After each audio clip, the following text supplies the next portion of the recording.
ہمیں اپنے بچوں کو یہ بات سکھانی ہے قرآن کا ادب، کہ قرآن کو جب پڑھا جائے تو کس طرح پڑھا جائے۔ ادب سیکھو گے تو اس کے بعد تمہارے لیے وہ دروازے کھلیں گے کہ تم اللہ کے رسول کی حدیث کو، سنت کو سیکھ سکو گے۔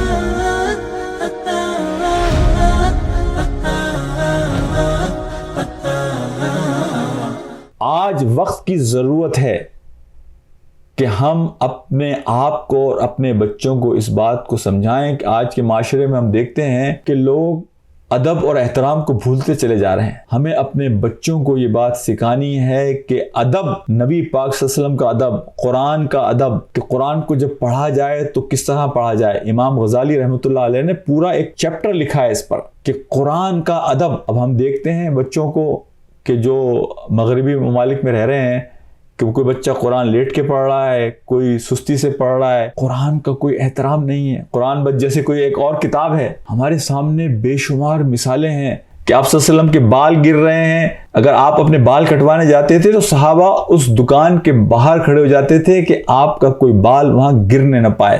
یہ محبت کے اظہار کے مختلف طریقے ہیں۔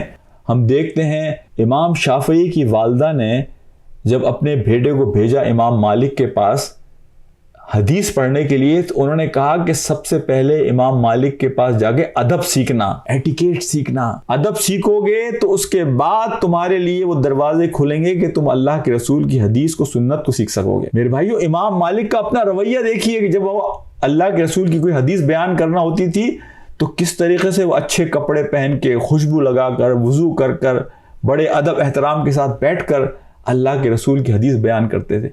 اور یہ بے ادبی ہے کہ اللہ کے رسول کے بارے میں بات کی جا رہی ہو اور تم گفتگو کر رہے ہو۔ اور یہی مطلب ہے اس آیت کا کہ جو سورہ حجرات کی ہے کہ اللہ اور اللہ کے رسول سے اپنی آوازوں کو نیچے رکھو۔ اللہ کے رسول کا ایک حکم آ جائے تو پھر آپ کو اپنی رائے دینے کا حق نہیں ہے میرے بھائیوں اور میرے دوستوں۔